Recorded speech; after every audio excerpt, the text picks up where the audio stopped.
በዚህ ቪዲዮ አዲሱን የአስተዳዳሪዎች መተግበሪያ ኤምቶቶ አፕ እንዴት እንደሚጠቀሙ እናሳዩታለን። የአስተዳዳሪዎች መተግበሪያ ለህፃናት ማቆያ አስተዳዳሪዎች ስራን ቀላልና ቀልጣፋ እንዲሆኑ በማገዝ በህፃናት ማቆያ ውስጥ ልጆችን አቴንዳንስ እንዲከታተሉ፣ የልጅ ምዝገባዎችን እንዲከታተሉ፣ ክፍያዎችና ወጪዎችን እንዲቆጣጠሩ እንዲሁም የፋይናንሻል አፈጻጸማቸውንም እንዲያውቁ ያግዛችኋል።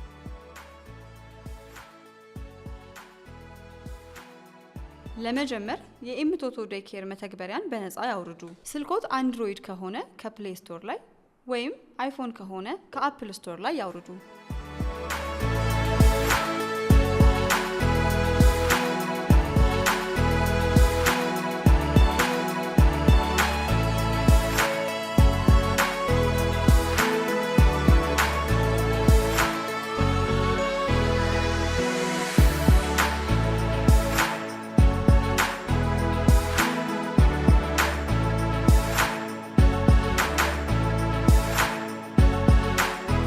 መተግበሪያውን ከጫኑ በኋላ ይክፈቱትና እንጀምር የሚለውን ይንኩ።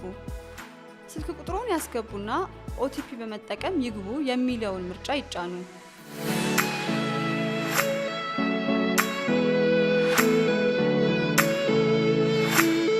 በስልኮ ላይ የአንድ ጊዜ የይለፍ ቃል ወይም ኦቲፒ ኮድ ይደርሶታል። ለመግባት የተላከሉትን ኦቲፒ ኮድ ያስገቡ።